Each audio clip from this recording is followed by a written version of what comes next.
कहते हैं। अच्छा, तंग करने के लिए, बाकी समझ नहीं आया। नहीं सर वैसे में। अच्छा देखो, सिर्फ ये इमेज बनी हुई है, ठीक है। अब सबसे पहले वो कह रहे हैं locate the lens, so you are just going to draw line that passes from like this, okay, extend it. All right, done. Now what you need to do, so you are going to basically draw a line. Now you have to locate the focus. So rules in what are the rules? The rule number 1 is a ray which is parallel striking through the lens passes from the focus. Okay, ये पहला rule है, ये apply नहीं हो रहा ना, ठीक है, बिकॉज फोकस ही नहीं पता, ठीक है। Rule number 2, a ray which passes through the focus becomes parallel. तो यहाँ से एक रे पैरेलल लाओ once you have located the lens and just make it extended. Getting? So where the rays, हाँ हाँ ना, यानी कि मैं ये तो बता रहा हूँ कि जब मैंने इसको यहाँ पे टच किया, अब जब मैं यहाँ पे इसको उठाऊंगा ना, जिस पॉइंट पे जहाँ पे ये कट करेगा वो फोकस कंसिडर हो जाएगा, ठीक है। And then you are going to draw, ठीक है, जहाँ इन दोनों को ज्वाइन कर दो, ये हमारा ऑब्जेक्ट हो जाएगा, सही। अच्छा, convex lens in most of the cases forms real, inverted, and an image which is smaller in size. Okay, there is only one case in which convex lens forms an image which is bigger. Okay, and this case is the most important of the case, when you are going to place something inside the focus of a convex lens. So for instance, this is the focus. Okay, now you're supposed to draw the image of this. How you're going to draw? You have drawn this one. Okay, it strikes the lens के center तक लेके जाते हैं इसको, ठीक है, and then you pass it like this. Okay, the second ray, अच्छा, rule number 3 यहाँ पे अप्लाई नहीं हो सकता क्योंकि फोकस के अंदर है ना, this is focus. So how can I pass it from the focus? It's inside focus. So you are going to use rule number 3. Okay, rule number 3 is like this. So these two rays are not going to meet each other. Okay, these two rays are not going to meet each other. So what you're going to do, you're going to extend these with dotted lines, okay, beyond the lens, okay, and then you're going to draw it like this. Okay, so this is the stuff.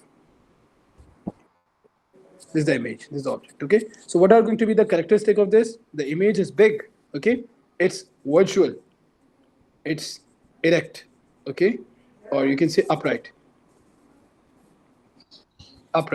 okay. And the next one is it's virtual, upright, and magnified. अमान समझ आ रहे हैं? जी sir अभी तक तो आ रहा है। ठीक है, ऐसे ये ड्रॉ करना है ग्रिड के ऊपर.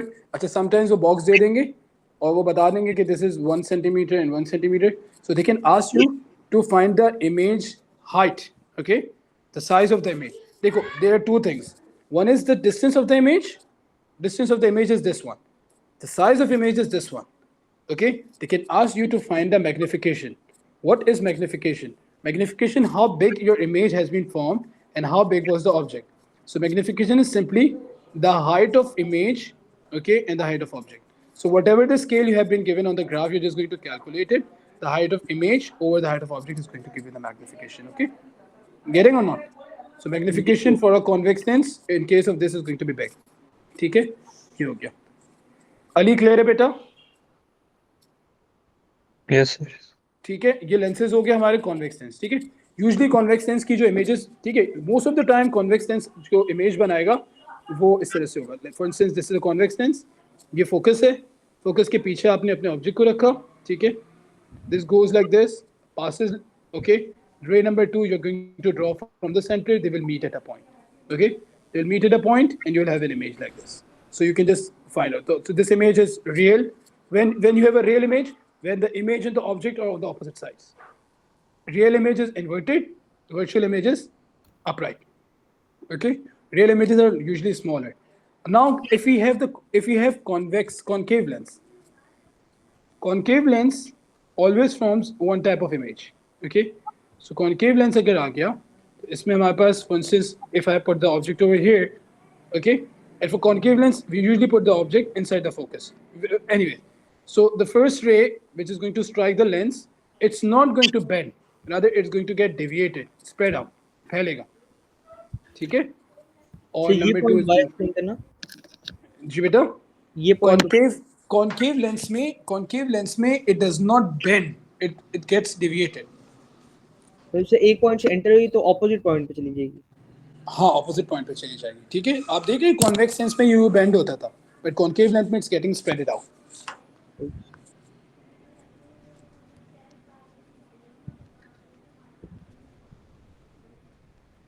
ये ऊपर वाला ठीक है, कॉन्केव है, नीचे वाला कन्वेक्स लेंस है।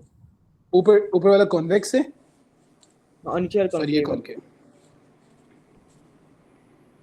ठीक है, now what you guys are going to do, you are going to join the rays and you have an image. Okay, so can anybody tell 3 characteristics of this small image we have formed?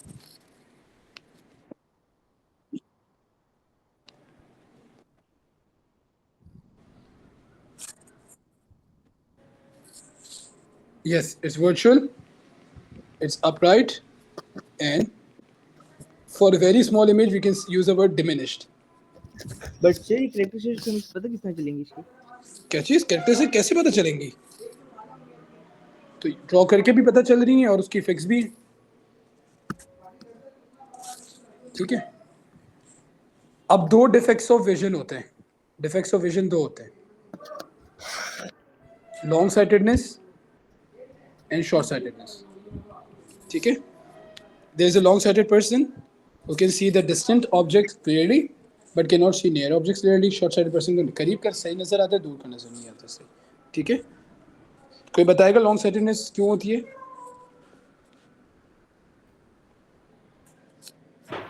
Where rays focus beyond the retina.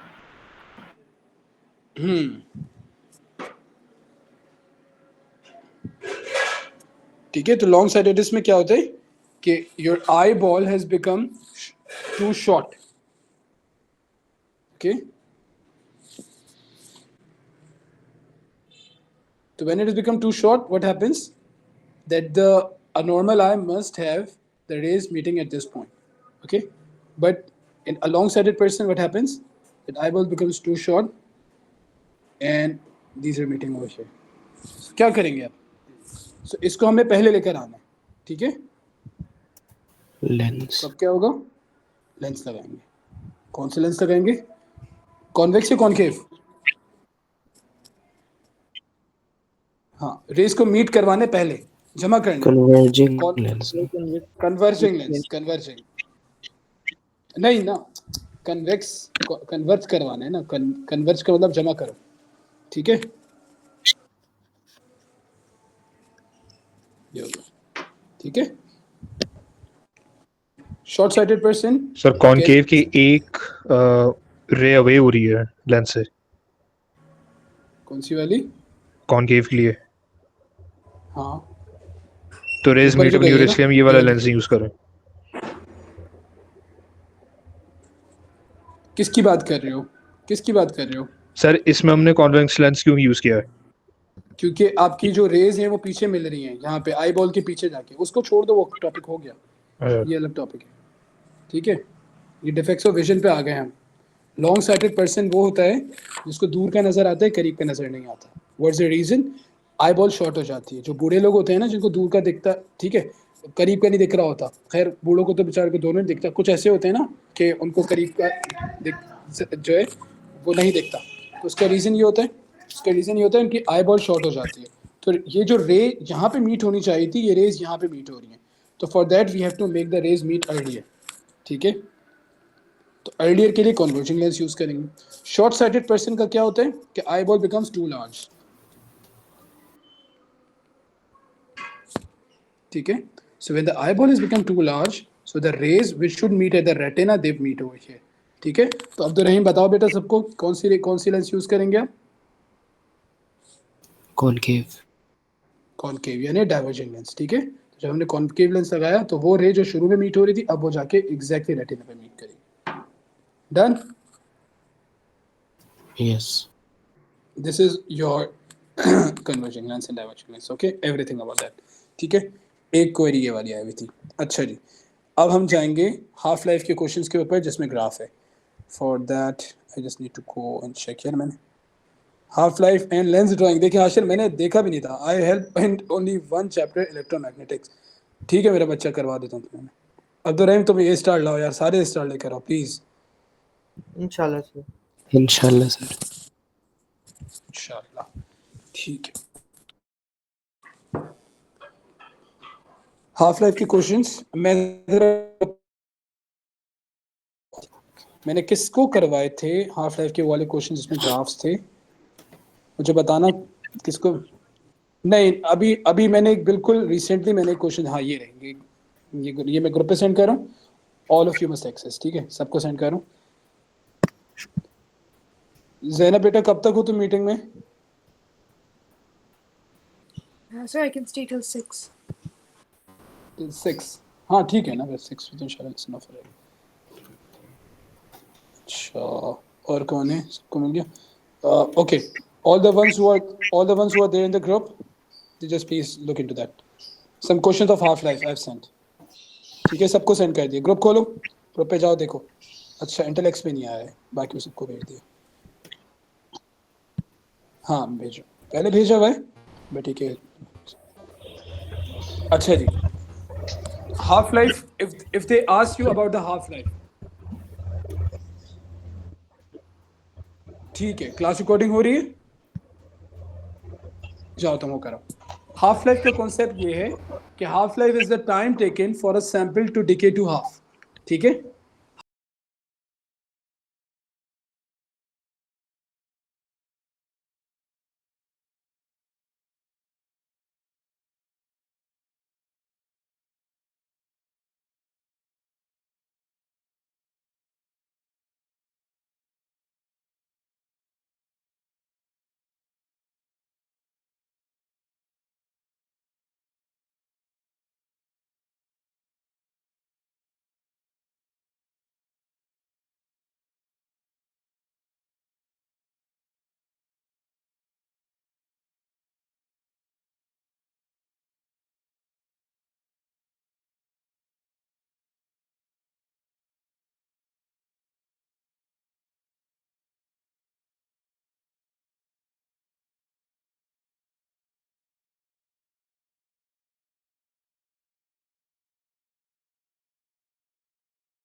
Okay.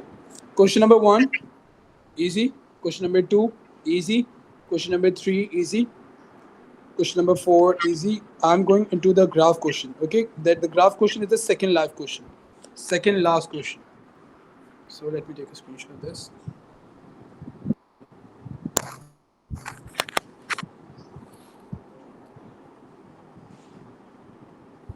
सबको मिल गया ये वाला question?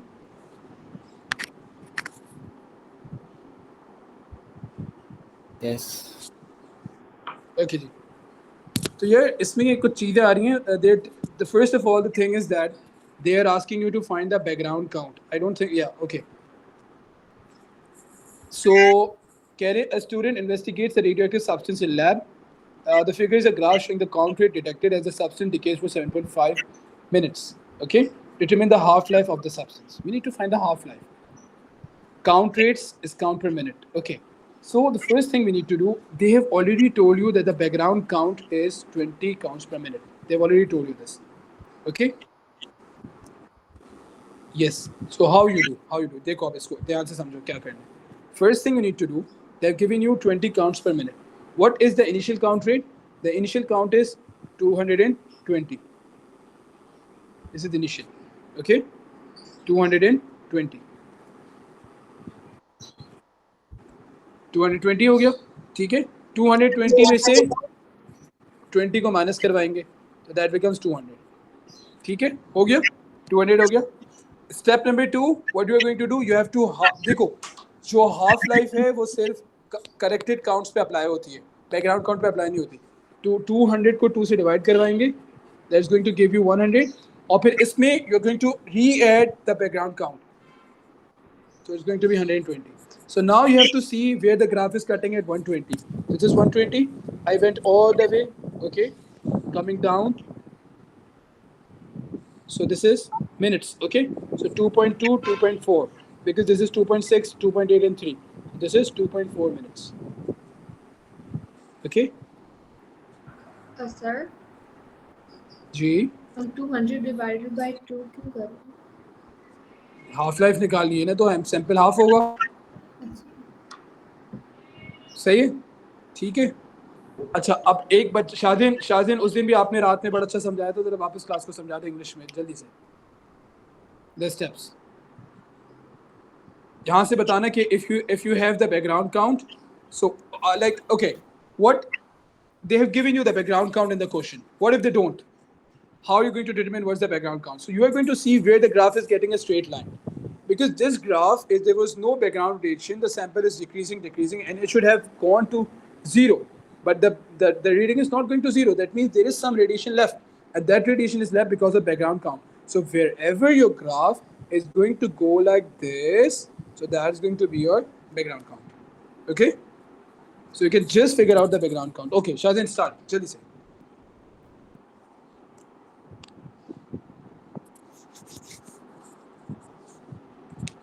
Sir, can you repeat the question? You have to explain the steps as you did that time in the class. First of all, we have to figure out the background radiation. If it's not given to us, then we have to locate the point at where the graph there was zero gradient, where the graph is a straight line. That will be the point where background radiation is present. So we will minus that with the initial amount to get the radiation sample, the radiation count of the sample, and then we have to calculate the half-life. And when calculating the half-life, we have to then add the value of the background count radiation into it as well. And after that, what you have to do is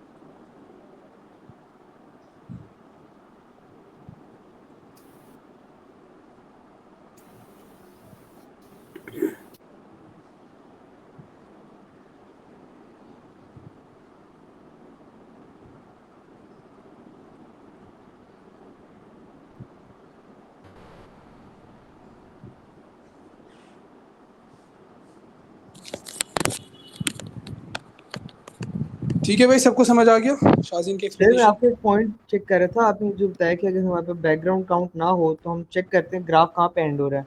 तो हमारे graph हाँ, 50 पे and हो रहा है, तो but background radiation 20 counts है हमारे पास यहाँ पे। तो ये तो मैंने अज्यूम, ये तो एंड नहीं हुआ ना, ये तो ग्राफ, हाँ ना, ये तो ग्राफ ये आगे जाके कहीं पे यूं करके स्ट्रेट होगा। वो तो मैंने अज्यूम किया है कि ग्राफ ये स्ट्रेट हुआ है, ठीक है। ये उन्होंने थोड़ी बताया कि ये बैकग्राउंड काउंट थोड़ी, ये तो ग्राफ चल रहा है। तो इसी वजह से उन्होंने खुद बता दिया कि 20 काउंट्स पर मिनट जो है वो बैकग्राउंड काउंट है, ठीक है। अब आप लोग एक काम करें, मैंने क्वेश्चन सबको असाइन कर दिए हैं, आप लोग जल्दी से, मैं 10 मिनट्स का ब्रेक ले रहा हूँ नमाज का, मीनवाइल में आता हूँ, तो जल्दी से सब करके रखें, इंशाल्लाह उसके बाद फिर डिस्कस करते हैं आगे जो टॉपिक्स आप लोगों ने भेजे।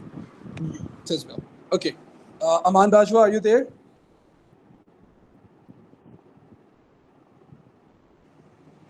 यार इस बंदे के लिए मैंने क्लास रखी है, बंदा कहाँ चला गया? जरा ढूंढो भाई, ये अमान तुसी किधर हो? कॉल करता हूँ उसको, अभी बोलेगा सर वेटिंग।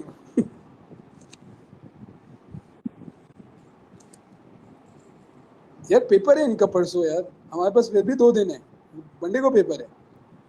3 मार्क का क्वेश्चन आएगा अगर ये पूछने के किस तरह से 3 वेज बताओ कि ओ लेवल कहीं गए हुए हैं। हाँ, ओ सर लेवल्स का मंडे मंडे तो को बायो पेपर है। है, ओह ओ लेवल्स का।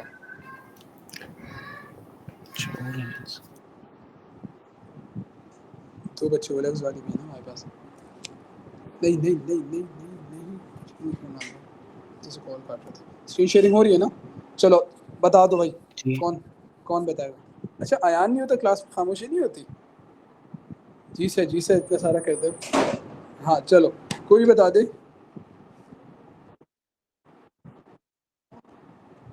थोड़ी सी कंफ्यूजन है।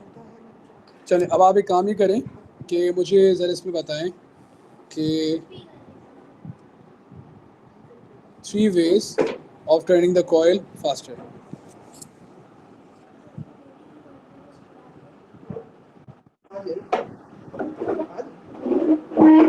मोर करंट,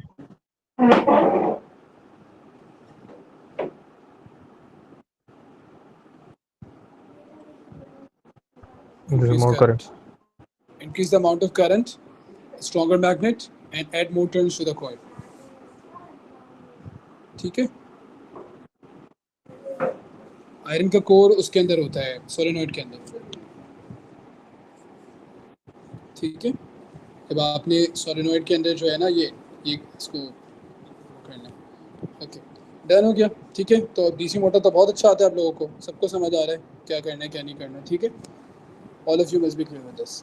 अब आ जाते हैं एसी जनरेटर के ऊपर। एसी जनरेटर का पर्पस क्या होता है बेटा? AC generator converts electrical energy into, उल्टा बोल दिया, mechanical energy into electrical energy, ठीक है। And AC generator is like this. So these are the U-shaped permanent magnets, okay, and there is a coil, okay.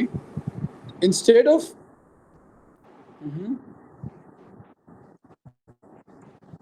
to convert electrical energy into mechanical energy, जो घर में motor होती है उसका काम क्या होता है? पानी को ऊपर चढ़ाना। छोटी सी रिमोट कार है, उसके अंदर मोटर लगा हुआ है, उसके अंदर बैटरी डाल दो, इलेक्ट्रिकल एनर्जी कन्वर्ट होती है, वो घूमता है, मैकेनिकल एनर्जी वो आगे जाता है, ठीक है। एसी जनरेटर का जो एसी जनरेटर में हम राइट हैंड रूल लगाते हैं, ठीक है। और एसी जनरेटर का जो मेन कॉन्सेप्ट है वो है इलेक्ट्रोमैग्नेटिक इंडक्शन, ठीक है, जिसको हम कहते हैं generator effect. So what is the difference between motor effect and generator effect? Let me tell you guys. Motor effect is that when you are having a current carrying conductor and it is placed between the magnets, so the magnets exert a force and the current carrying conductor experiences a force, so it rotates or it moves forward, backward, upward, downward, whatever it is, ठीक है। What is the concept behind this? यानी कि generator के चलने से current कैसे पैदा हो रही है, तो उसका कॉन्सेप्ट क्या था कि whenever a magnet is moved across whenever a magnet is moved across a coil, so the magnetic lines are cut and EMF is induced in the coil which can be transferred to the next circuit, ठीक है। तो जब ये coil घूमेगा तो ये magnetic field lines यहाँ पे कट होंगी। जब ये कट होंगी तो इस कॉइल्स के अंदर ईएमएफ इंड्यूस होगा, ठीक है। और जो ईएमएफ इंड्यूस होगा आप उसको पकड़ के आगे देंगे। तो जब लाइट जाती है जनरेटर क्या करता है काम, जनरेटर उसको वो वोल्टेज प्रोवाइड करता है। बेसिकली जब जाती है तो क्या होता है कि वोल्टेज नहीं आ रहा होता, तो generator provides that EMF to the circuit and those electrons start flow, तो फिर वो करंट वापस आ जाता है, ठीक है। आप जनरेटर के ऊपर अपने हैवी डिवाइसेस तो नहीं चला सकते ना, क्यों? क्योंकि वो ईएमएफ नहीं मिल रहा होता जो पीछे सप्लाई से आ रहा होता है, मगर कुछ कुछ चीज़ें चल रही होती। ये बात सही समझ आ गई? So this the thing. Now you can have your generator like this, and then like this, and then can move like this, okay, all the way like this, and again like this. Let me. So this is A, this is B, this is A, this is B, that is B, this is A, ठीक है। और अब ये एक minute ये हो गया A B, ऊपर चला गया, फिर ये बी हो गया, बेहतरीन, फिर ये बी ऊपर आ गया, सही बनाने से यार, ठीक है। और दोबारा से फिर ये, ठीक है। तो you guys need to remember कि जब आपका कॉइल, ये फ्रंट व्यू है, ठीक है, we are looking at the front view, whenever the coil is horizontal you will have maximum EMF, okay, and whenever the coil is, so let me draw the graph for this. 0 degree when the coil is horizontal, we have given it a 90 degree turn, ठीक है। then बिल्कुल जिस तरह sine rule और cosine rule के graphs थे, then another 90 degree so it's 180, ठीक है। तो भाई ये 180 ये नहीं, this is 180 with respect to the initial, if it initially it was like this, so 0 degree ये होता, 0 degree means that where we are starting, are you guys, ठीक है। So okay, this is your maximum value of EMF and this is your minimum value, okay, and there will be 0 when, तो 0 क्यों है कि ये जरा देखो, जब ये वर्टिकल होगा तो मैग्नेटिक फील्ड लाइंस कट नहीं हो रही होंगी, पास हो जाएंगी, सही है। ये हॉरिजॉन्टल में कट होंगी, ये बात समझ आ रही, field lines will be cut when it's horizontal and they are, ठीक है। So let's draw the graph, who is going to help me, what is going to, these are degrees, what should I place my graph at 0 degree? Hashir तुम participate करो जरा, हाशिर तुम participate करो, देखो तुम्हें topic समझ आता, ठीक है। तो देखो जब ये हॉरिजॉन्टल है 0 डिग्री पे तो इनिशियली मैक्सिमम वी है, ठीक है, क्योंकि ये हॉरिजॉन्टल। वर्टिकल हो गया EMF 0, ठीक है। We flipped it 90 degrees transformation, ठीक है, 90 डिग्री रोटेशन, उसके बाद another 90 degree turn, it's again horizontal but swept, now B is A and A is B, so I've been there, okay. Next one, so what's happening, 270, again it goes up, okay, are you guys getting or not? So vertical again and then back to the position again over here, ठीक है। so all the way, sir 0 से curve upward जाएगा,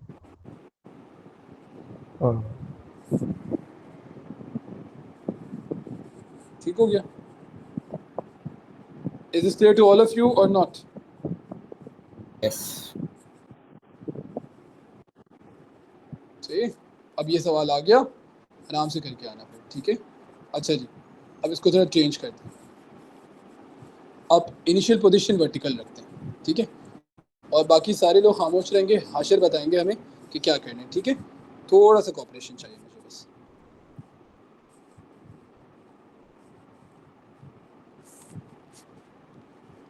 अमान तुम आ गए हो?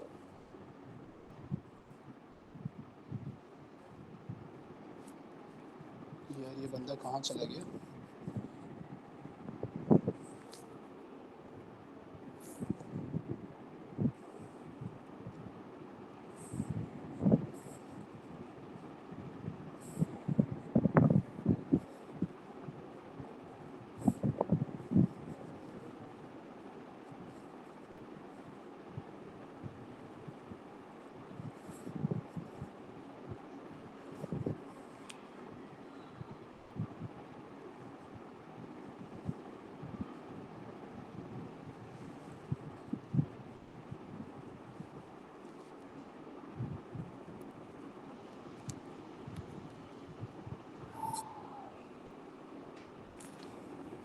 Okay. Let's consider this to be positive V and this to be negative V. ठीक है, चलो हाशे बेटा बताइए. Initial this is 0. Okay, this is 90, this is 180, 270, 360. चलो मैं ग्राफ कहाँ से स्टार्ट करूँ? सर 0 से. शाबाश.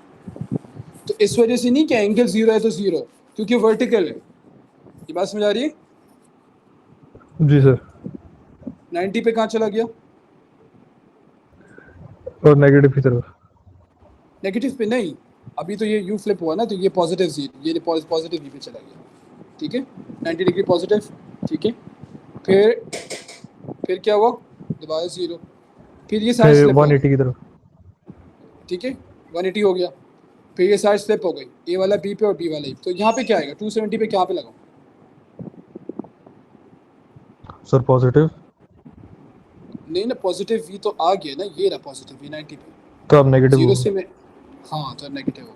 ठीक है, only because the poles are swapped. ठीक है, ठीक है. And then again. ठीक है,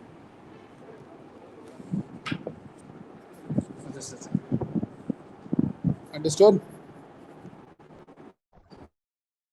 ट्रांसफार्मर सबका क्लियर है? ट्रांसफार्मर में तो कोई मसला नहीं है.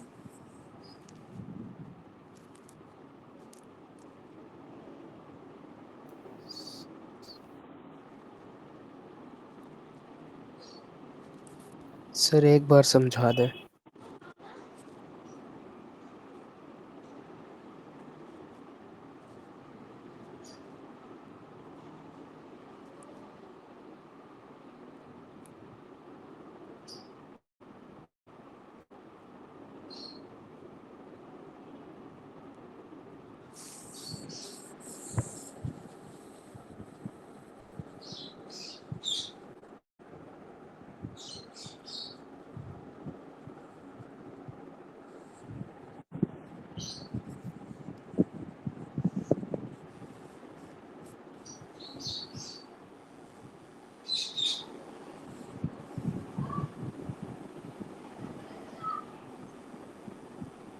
ये स्टेप अप है या स्टेप डाउन है?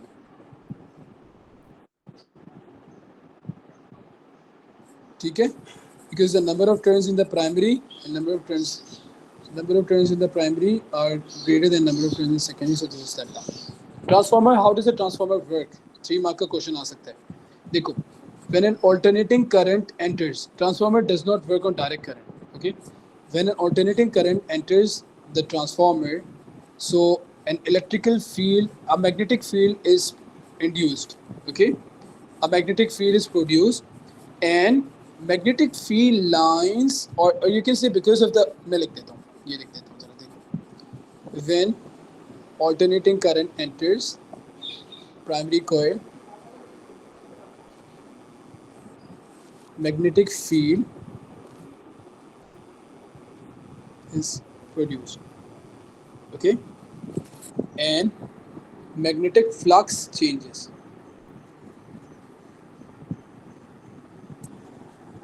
Okay, so field lines are cut by the secondary coil. So an EMF is in. Transformer का पर्पस क्या है? या तो वोल्टेज को अप करना या वोल्टेज को डाउन करना. ठीक है, so this is the working of transformer. They can ask why transformer cannot work on direct current. Because direct current does not change direction, so this magnetic flux will not change, and there will be no cutting of the field lines. Okay, because we learned that if something is attached to it, so the magnet must move. In this case, the magnet is not moving, but the current is changing direction, so the field lines are cut. दो चीजें, या तो magnet move करे या उसके अंदर current है वो अपनी direction reverse करे. ठीक है, so that's why it cannot work. Can कोई मुझे बता सकते हैं हिम्मत करके कि why direct current cannot be used? 3 marker के लिए. अभी आप बताओ बेटा. 3 marker के लिए. Sir, I think क्योंकि direct current only moves in one direction और field lines को जैसे कट करना है हमें.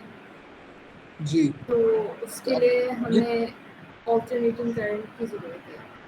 वो तो मुझे पता है, डायरेक्ट करंट क्यों यूज नहीं कर सकते? तो इसके लिए सही आपने बता दिया कि फील्ड लाइंस को कट करना है और मैग्नेटिक फ्लक्स को चेंज करवाना है, ठीक है,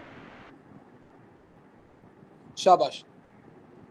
Alternating current, magnet transformer cannot work on direct current because direct current flows only in one direction. So there is no changing of magnetic flux and there is no cutting of the field line, so no EMF is induced. लिख लोगे भाई ये, ठीक है। फॉर्मूले दो होते हैं, NSO। जी बिल्कुल सब। अरे यार उमर, तुमने तो नई बात बताई, मैंने सब कुछ पढ़ा दिया यार, वापस पढ़ा रहा हूँ।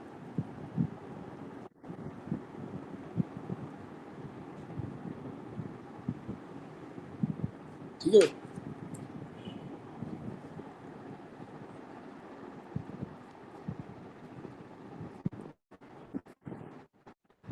Is voltage secondary primary, ठीक है।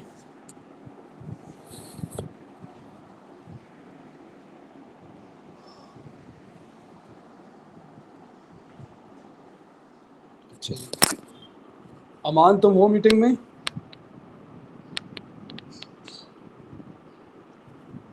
शहजैन बेटा जरा लाहौर जाओ, उसको देखो क्या कर रहा है।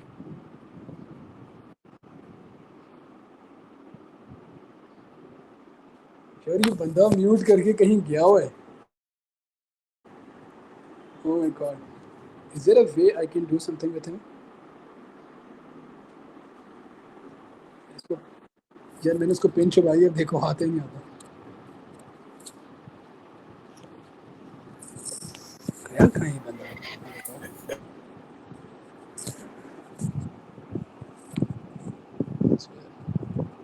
इसके पेरेंट का भी कोई डायरेक्ट कांटेक्ट नहीं है ना, वरना मैं बताता उनको कि आपका बच्चा जो है वो यहाँ पे प्रेजेंट लगा के भागा हुआ है। चलिए भाई,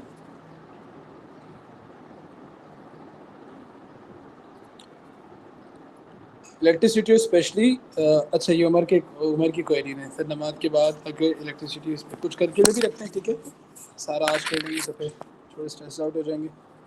और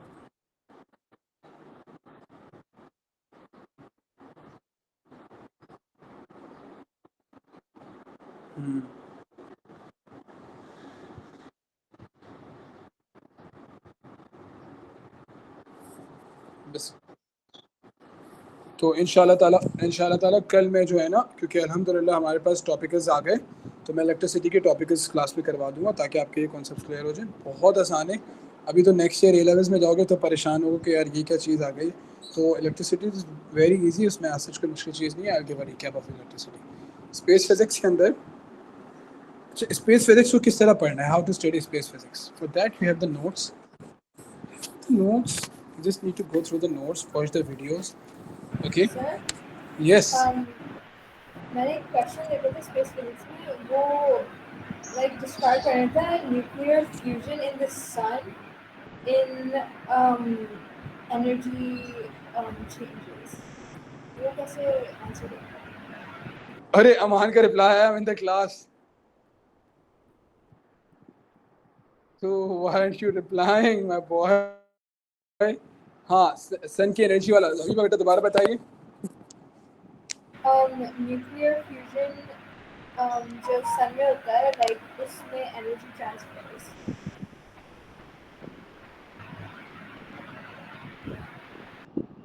अच्छा अब करूँगा सर, ओके।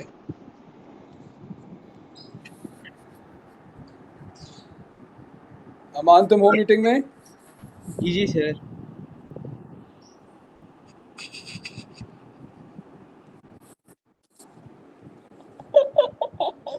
कब से हो सर बस अभी शुरू से हो? पहले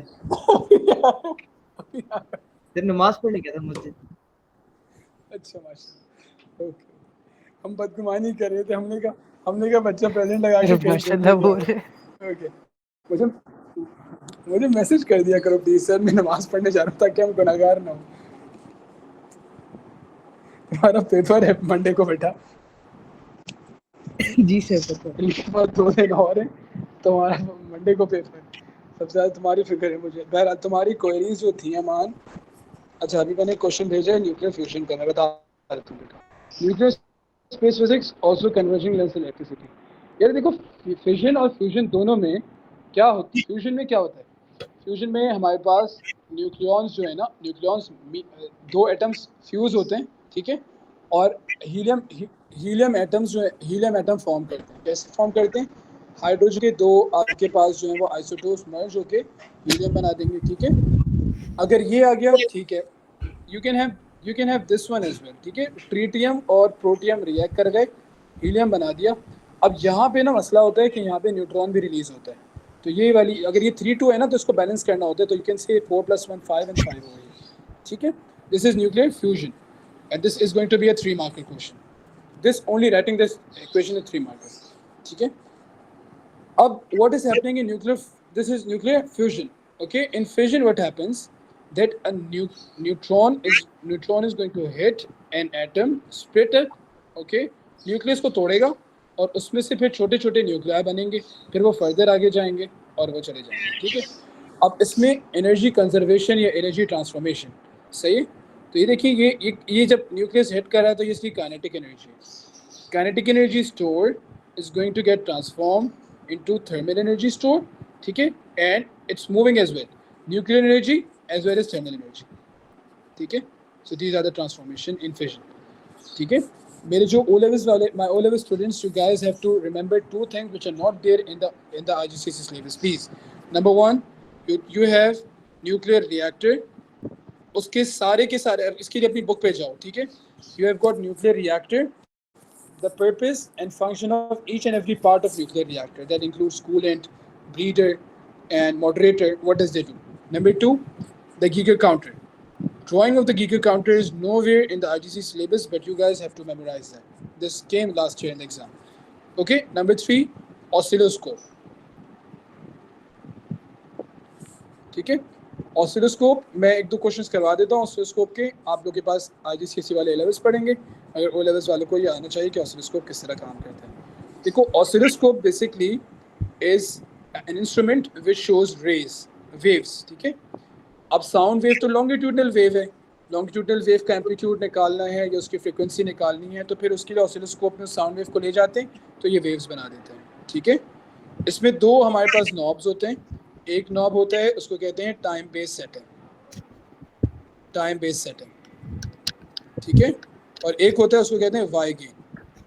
टाइम बेस्ड सेटिंग जो है, time based setting what does it do? It controls the horizontal stretch and Y gains controls the vertical height. Y gain control the vertical height, okay, and vertical height is the amount of voltage you are providing.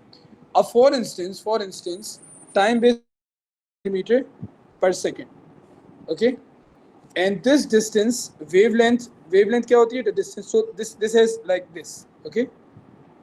So for instance, the wavelength came out to be 4 boxes, okay. So what we are going to do, time period is going to be the horizontal distance, which is the wavelength,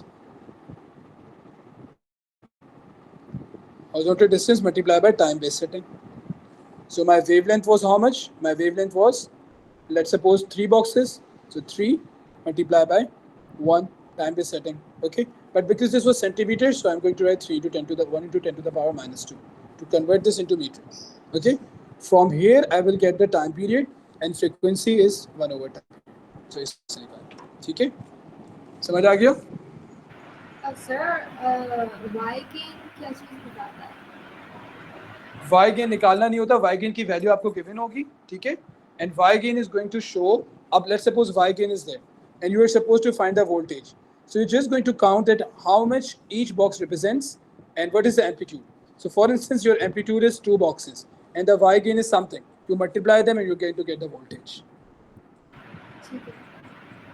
ठीक है। So this is oscilloscope, ये भी हो गया। अच्छा जी, अब हम आ जाते हैं स्पेस फिजिक्स में।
ओके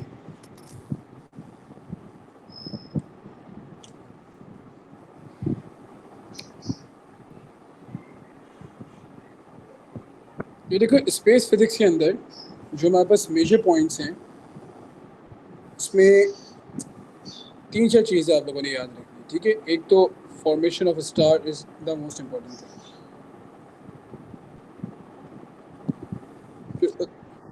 अल्हम्दुलिल्लाह, formation of star, big bang theory, and big bang theory को कोरिलेट किया जाता है 2 चीज़ों से। एक कोरिलेट करते हैं रेडशिफ्ट से और CMBR, ठीक है।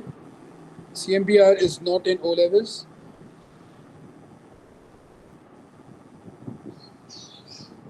Okay, but redshift is there in all of them. Okay, these are 2 important topics. Then your moon, okay, moon cycle, or you can say phases of moon. ये भी O levels में नहीं है, IGCSE में है. And rotation and seasons. ठीक है। एक और चीज़ है एनर्जी कंजर्वेशन,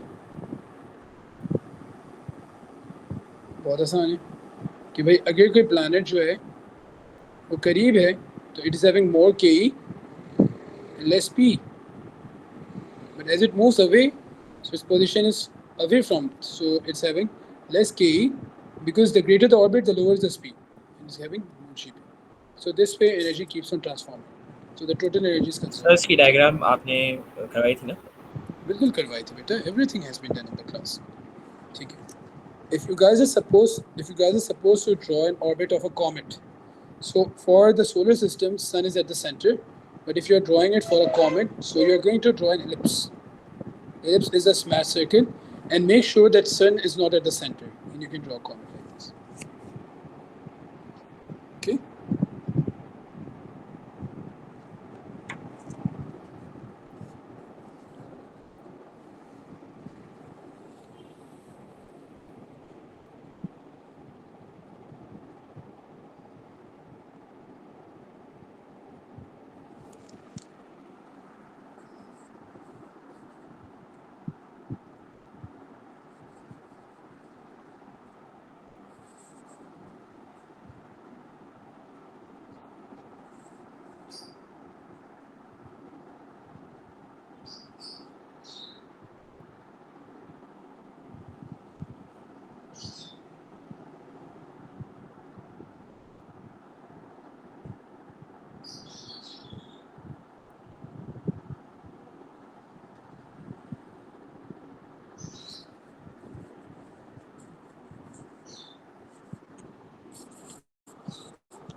बाकी टॉपिक्स ओवरऑल इजी है, ठीक है। बाकी टॉपिक्स ओवरऑल इजी है।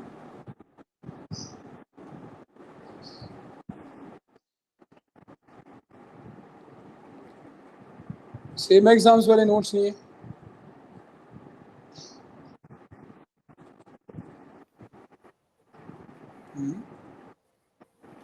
ओहो, तो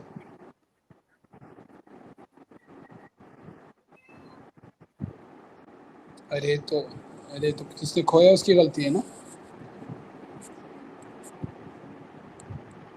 सर मेरे पास ड्राइव पड़ी होगी कहीं, ये देखिए कहीं पड़ी हुई होगी, एग्जाम के बाद मैं निकालता हूँ एक सेकंड। सर मैं यूज ही नहीं करता सेव माई एग्जाम्स, बहुत लंबे नोट्स होते हैं उनके।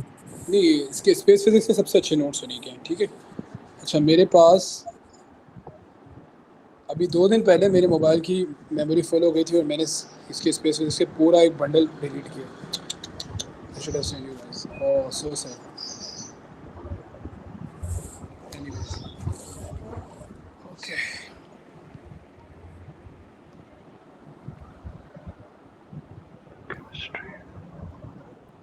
ठीक है, तो अमान और हबीबा बेटा आप सर मिल गया मुझे। न्यूक्लियर रिएक्टर का जो सही भेज दो, ग्रुप पे भेजो सबको, शाबाश। न्यूक्लियर रिएक्टर के पार्ट्स ये जरूर देखिएगा, ठीक है। The parts of nuclear reactor you must know about that, okay. That's not there in the IGCSE, आप लोग करने की जरूरत नहीं है। अच्छा जी, फॉर्मूला शीट बनी हुई है। रिएक्टर ड्रॉ भी करना होगा? न्यूक्लियर रिएक्टर ड्रॉ करना नहीं होगा, बट उसके पार्ट्स आपको अच्छी तरह पता होने चाहिए, the function of each and every part, what does a monitor do, what coolant do, and whatsoever.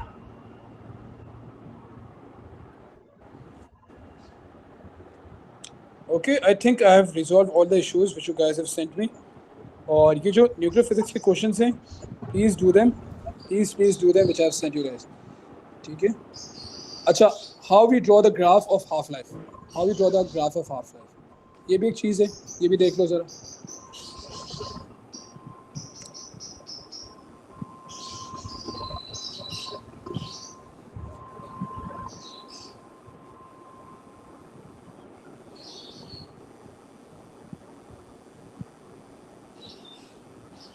Okay, initial sample is 800. Okay, draw the graph for 3 half lives. Draw the graph for 3 half lives. Okay, each half life is 5 years. For instance, example के तौर पे, तो पहले half life में कहाँ तक बात चली जाएगी? The graph is going to go for 400. 400. Okay, so you're going to mark over here. Then at 10, 200, and then 100, and then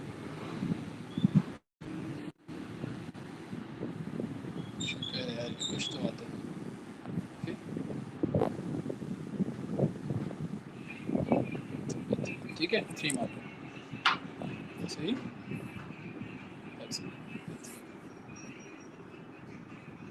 physics एक ऐसा सब्जेक्ट है, इसमें थोड़ी सी मेहनत कर लो तो बहुत अच्छा हो सकता है. फिजिक्स में एक आध क्वेश्चन आ जाता है, चैलेंजिंग होता है, लेकिन ओवरऑल जो है फिजिक्स अच्छा होता है. ठीक है. लास्ट ईयर अगर आप पेपर देखें, उसमें उन्होंने एक वेव का क्वेश्चन दिया था, वो थोड़ा ट्रिकी था.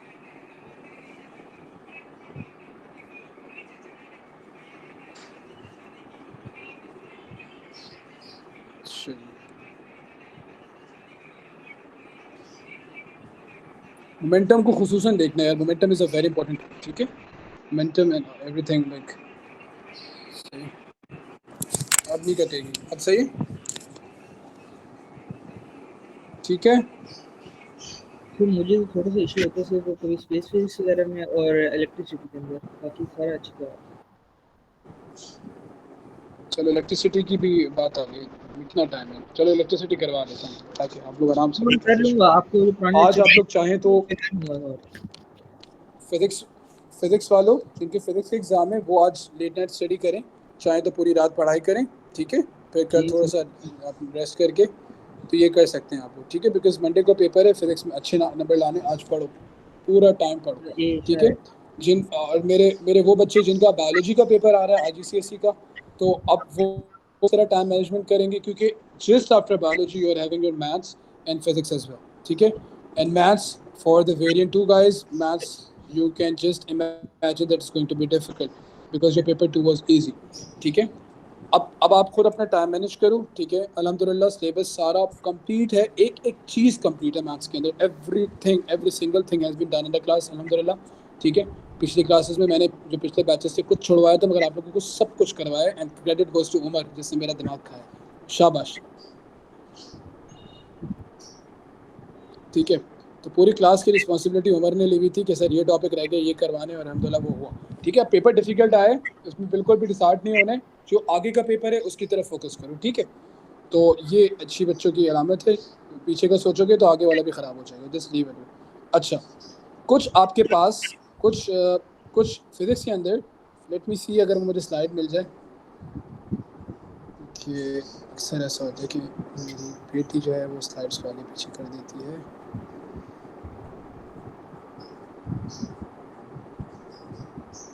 ये एक दिन की पढ़ाई है सारी.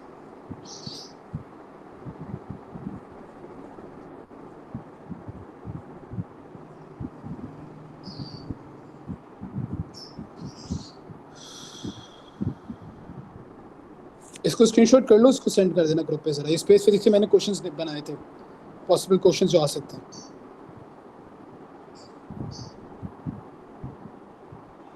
All of you must take screenshot of this and try to solve it. ठीक है, done. उमर अपलोड कर दो, मुझे सेंड कर दो। ग्रुप में भेज दोगे उमर? फ्री फॉल मोशन का क्वेश्चन आ सकता है, how does an object reach free fall motion, ठीक है, this is important. Other than that, Ali आप हैं मीटिंग में? Yes sir. शाबाश बेटा, ये सबसे अच्छा बच्चा है। Okay. यार आज तुम लोग मैथ्स की प्रैक्टिस कौन कौन कर रहे हैं? नहीं अच्छा, तुम्हारा यानी आज मैथ्स की, मैं आज का पूछ रहा था, आज जो है ठीक है, फिर मैथ्स वाले जो है ना, मैं काम असाइन करता हूँ। हाँ, काम असाइन कर रहा हूँ मैं इंशाल्लाह आप लोगों को।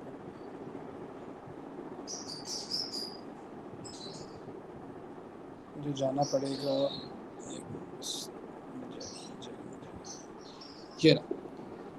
ये वो सारे के सारे डिफरेंट एक्सपेरिमेंट्स हैं विच दे कैन आस्क यू, ठीक है, for 4 marks. Screenshot. So you guys must know, P6 में भी आ सकते हैं, बट ये P4 वाले क्वेश्चन हैं, ठीक है। This includes everything.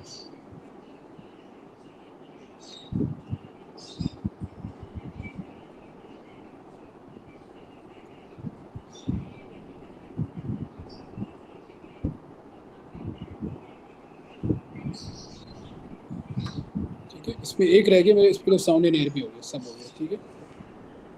तो ये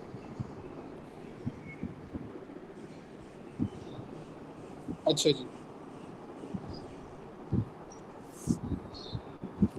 मैं एक सर्किट सॉल्व करूंगा, उस एक सर्किट के अंदर सारी चीज़ें आ जाएंगी, that's going to be equal enough for you guys to have an idea how things are going on.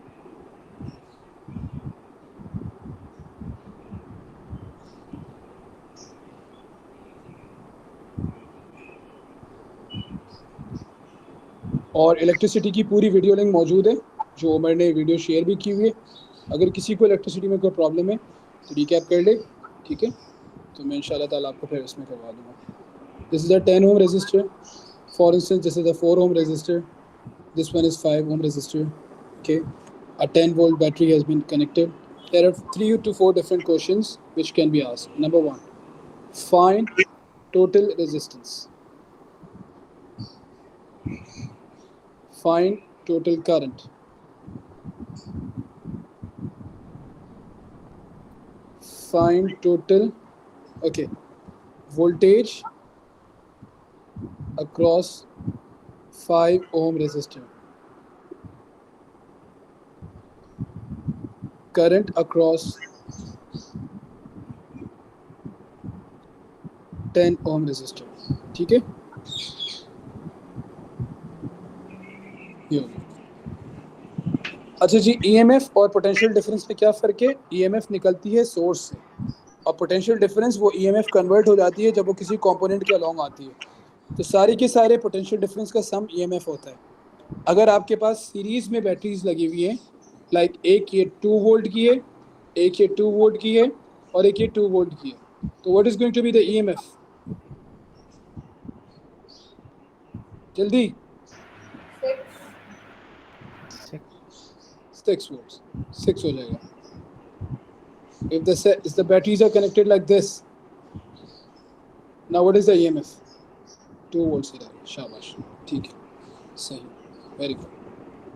अल्लाह का शुक्र है जो पढ़ा है बच्चों को याद है। टोटल रेजिस्टेंस कैसे निकालेंगे? This is a parallel combination and this is series. तो पहले पैरेलल को एक करना है, ठीक है। For that we will do 1/r equals to 1/r1 plus 1/r2, ये लिखा। उसके बाद इसको फ्लिप कर दिया, r equals to r1 r2 upon r1 plus r2।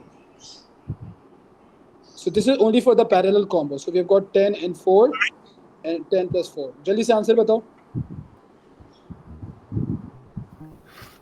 2/7 कितना? 2.7? 20/7 20/7 का आंसर तो बता देना, वो तो मुझे भी पता है। और एक मिनट, मुझे भी पता है, अच्छा बच्चा ये।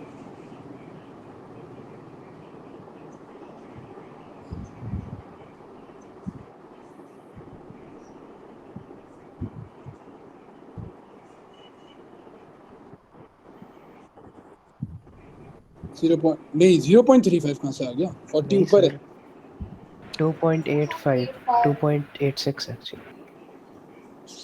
This is for this parallel, ठीक है, और टोटल हो जाएगा 7.86, ठीक है, सही। अच्छा ये हो गया। उसके बाद this is the first thing. अब मुझे अगर इस वाले पे वोल्टेज निकालना, so what I am going to do, कैसे वोल्टेज निकालूं? तो मैं उसके लिए सबसे पहले तो करंट निकालूंगा, टोटल करंट। तो V equals to IR, I equals to V upon R, my V is 10 and R total which has just been found is 7.86, so I कितना आ गया?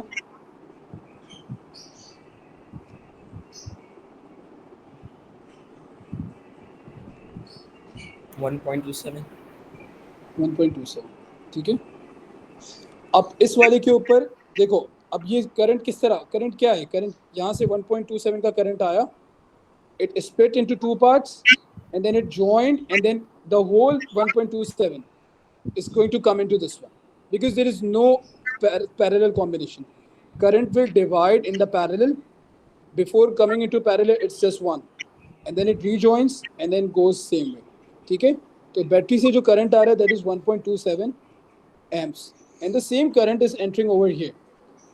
So if I'm supposed to find the voltage across this one, so it's simply going to be V equals to IR and that's going to go V equals to 1.27 into 5. कितना आ गया? 6.35. 6.35। तो कोई मुझे बता सकते हैं कि इन दो टर्मिनल्स के दरमियान जो वोल्टेज होगा वो कितना होगा? यानी कि इन दोनों पे वोल्टेज कितना जाएगा? सर माइनस कर देंगे 10 माइनस माइनस कर देंगे। Very good very good. 10 minus 6.35, क्या आंसर आ गया?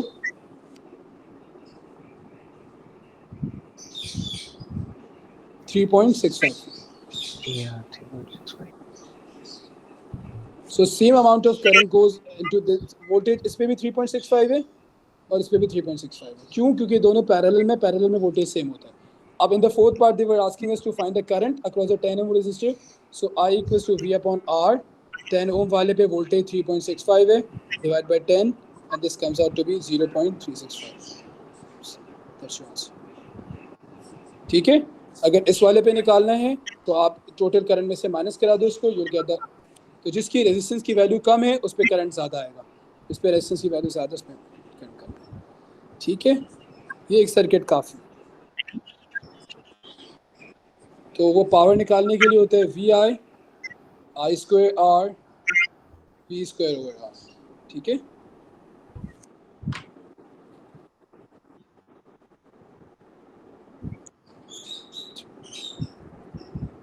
करंट बढ़ेगा, पावर लॉसेस ज़्यादा होती है, ठीक है। तो एक सवाल पूछते हैं कि why electricity is transmitted at high voltage, तो आप कहेंगे at high voltage there is less current, because of less current there are less heat losses and greater efficiency. ठीक हो गया, सही। तो इंशाअल्लाह ताला 2 दिन और मिल रहे हैं हमें, उसमें सारे 4 मार्कर्स करेंगे, पेपर्स करेंगे, ज़्यादा टाइम देने की कोशिश करेंगे आप लोगों को, ठीक है। सारे जल्दी सुबह उठ जाएंगे और फिर ये एक पेपर वाला दिन हो जाएगा, उसमें लेट नाइट क्लास कर लेंगे, और एक जो हमारे पास नेक्स्ट डे होगा। तो फिज़िक्स में मुझे सबका A स्टार चाहिए, ठीक है। कोशिश करो भाई, फिज़िक्स सबकी अच्छी है माशाल्लाह से, तो सारे कोशिश करें कि फिज़िक्स में try to get A star. आ सकता है, मुश्किल नहीं। पेपर 1 के लिए पेपर 1 के दिनों में बैठेंगे, अभी आपने पेपर 4 पे कंप्लीट फोकस करना है मैथ्स और फिज़िक्स दोनों के लिए, ठीक है भाई। ओके, तो अच्छी सी प्रैक्टिस करो, तुम लोग साथ बैठ जाओ, शाहजैन, उमर, अयान, ठीक है। और अपनी सर अयान तो भी नहीं दे रहा। नहीं, मैथ्स P4 की बात कर रहा हूँ। आज अभी मैथ्स पढ़ो तुम लोग, ठीक है। मैथ्स की तैयारी करो और आज और कल मैथ्स पढ़ो, और उसके बाद फिर मंडे को ट्यूसडे को मैथ्स पढ़ के, या अगर चाहो तो आज फिज़िक्स पढ़ लो, कल से मैथ्स पढ़ने बैठ जाओ। जी सर, मैं भी यही कर रहा हूँ। हाँ ठीक है ठीक है ठीक है। तो फिज़िक्स में मैं पेपर्स रिकमेंड कर देता हूँ कि कौन कौन से वेरिएंट्स और कौन कौन से पेपर्स कर लो। 4 पेपर कर लो आज, ठीक है। देखने में ज़्यादा लग रहा है मगर करना पड़ेगा। सर आप एक ग्रुप में पेपर भेज करो, सकते हैं? एक पेपर 4-1 इसका स्क्रीनशॉट लेके भेज देना। पेपर 4-1 2024, ठीक है, समर, एक कर लो, ठीक है। एक करो पेपर 4-3 विंटर 2022, ठीक है। एक करो पेपर 4-2 समर 2021, ठीक है। एक करो पेपर 4-3 बल्कि 4-1 कर लो विंटर 2020, ये हो गया, सही है। इसका कोर्स कोड है 0625। ओ लेवल्स वालों तुम लोगों ने भी ये करना है। IGCSE वाले ओ लेवल्स के 2 पेपर करेंगे 5054, ठीक है। पेपर 2-1 विंटर 23, ठीक है, और पेपर 2-2 समर 24, सही है बेटा। ये 6 पेपर कर लो, इंशाल्लाह अच्छी तैयारी हो जाएगी, सही है। ओ लेवल्स वाले IGCSE के पेपर्स करेंगे, IGCSE वाले ओ लेवल्स के पेपर करेंगे। सिलेबस सेम है, क्वेश्चन सेम है, मेथड सेम है, पैटर्न सेम है, मार्किंग स्कीम सेम है, कोई डिफरेंस नहीं है, ठीक है भाई। तो सर की सारी मेहनत अब आप लोगों के हाथ में, जो जितना अच्छा करेगा उसको उतना अच्छा रिजल्ट मिलेगा, सही। तो कोशिश करें, ठीक है।